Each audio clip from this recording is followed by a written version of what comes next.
కొన్ని సినిమాలు వర్ణించాలంటే పదాలు సరిపోవు. అలాంటి మూవీస్ లో బాహుబలి ముందుంటుంది.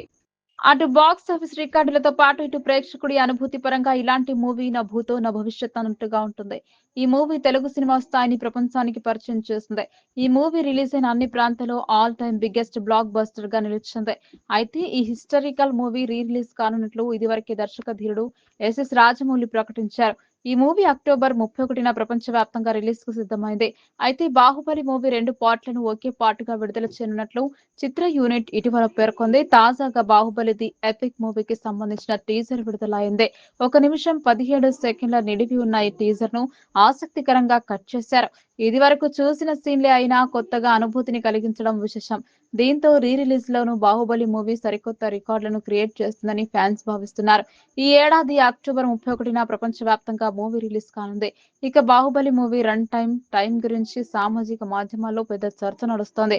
4 గంటలని కొంతమంది లేదు, 5 గంటలని మరికొంతమంది కామెంట్స్ చేస్తున్నారు. మరోవైపు బుక్ మై షో ప్రకారం ఈ సినిమా రన్ టైం 5 గంటల 27 నిమిషాలుగా ఉంది. మరి పూర్తి నిడివి తెలుసుకోవాలంటే మరికొద్ది రోజులు ఆగాల్సిందే. ఇక బాహుబలి చిత్రం 2 భాగాలుగా తెరకెక్కింది. తొలి భాగం 2015 జూలై 10న విడుదలైంది. భారతీయ సినీ చరిత్రలో అనేక రికార్డులు సాధించింది. ఆ తర్వాత పార్ట్ 2017లో రిలీజ్ అయింది. తెలుగు సినిమా ఖ్యాతని మరో స్థాయికి తీసుకెళ్లింది. ఈ మూవీలో బాహుబలిగా ప్రభాస్, భళ్ళాలదేవగా రాణా, దేవసేనగా అనుష్క, శివగామిగా రమ్యకృష్ణ, అవంతికగా తమన్నా, కట్టప్పగా సత్యరాజ్ పాత్రలో ఒదిగిపోయారు.